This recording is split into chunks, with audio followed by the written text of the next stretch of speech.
çekim yaparsan. Tamam. Ben girmeyeceğim. Sen şey yapma.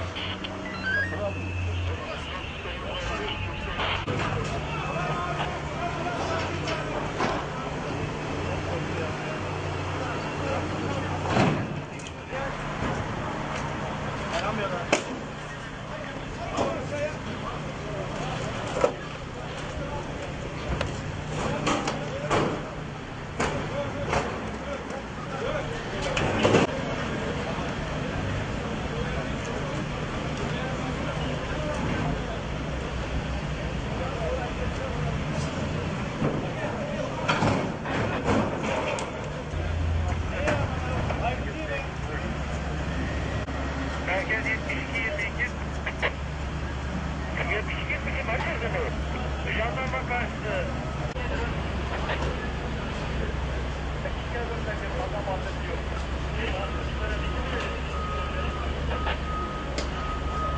Bence doğrusu şu anda kurtarma çalışmaları devam ediyor. Ne yapacaksın görelim ya sana. Çok korkma ha. Ya bizim araba bakmayak mı abi? Abi bir şey demiyoruz da. Dedim.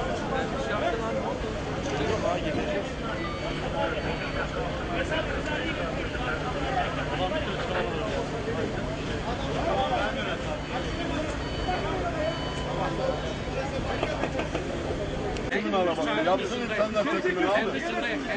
Seni çekemezsiniz beyefendi. Lütfen. Beyefendi. Beyefendi. Kardeş bırak çeksinler.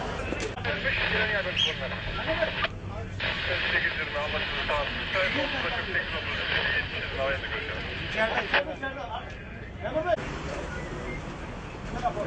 Valla devam. Yok ben ne zaman? Evet.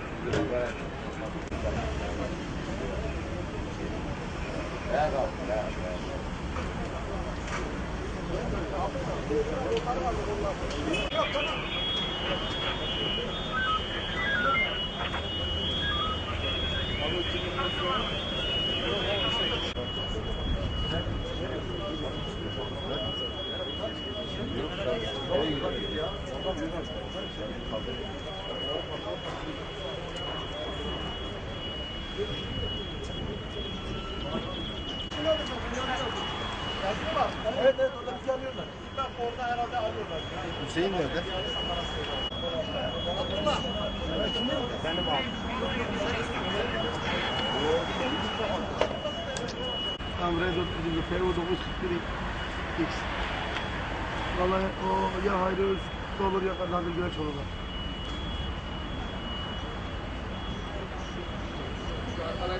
İkisini de veriyorum ben de.